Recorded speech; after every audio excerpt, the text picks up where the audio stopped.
We're at International Rally Queensland and Tim Slade's here, V8 driver who came off a fantastic run at Phillip Island last weekend. He's changed from the tarmac to the dirt. How did you find your first rally experience? Definitely wasn't the same as Phillip Island last weekend, that's for sure. Yeah, it was an exciting day. We didn't get off to the best of starts, made a little stuff up, but fortunately have been on the conservative side, and it was very slow and soft, and just tested the strength of the Polaris roof. And as you can see, it didn't really damage anything else visible, but it did a bit of damage to the left front suspension. So unfortunately, we had to get through the next 5 stages before we got back to service and we could fix it. So it was pretty hairy to drive, but once we got it fixed, it was good. It was more of a case of me getting confidence and getting used to it all, and yeah, I had a ball.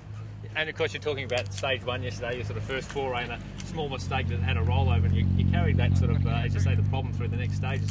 Once you've cleared that problem, the guys fixed it, you had some good pace out there on the latter stages in the afternoon.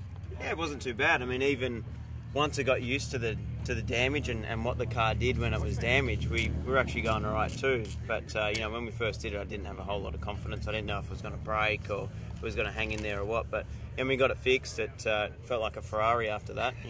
Just did everything exactly what I needed it to do. And as I said before, it's all about confidence.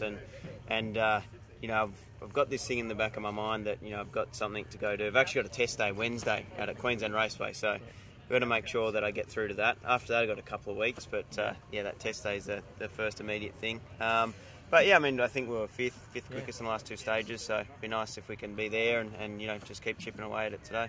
And the thing is, there's so much that you're taking in and learning. You've got a co-driver with you that's new, and they're feeding you information. How have you found that experience? And also just learning the pace note systems, and then also the commitment level required to run off those. Yeah, coming into the weekend, I knew that there was going to be heaps to learn because the whole rally thing is new to me. It's so many different things, like checking in, checking out, and you got to do it on the second. It's weird. Normally in motor racing, you get there early, it's a good thing, but you can actually get penalised in this if you get there too early. So that's all been new, and my navigator Gary, he's new to it as well. So it's been a big learning curve for both of us. But it was good doing the pace noting with Greg and Cody, and that's a skill in itself, and you see why those guys are good at what they do. As far as someone in my ear, I guess I'm used to that to an extent, with my engineer in my ear in the V8. But I guess this is a bit more frequent, and you actually have to process what that person beside you is saying, in the split second, and work out, how to approach the next corner.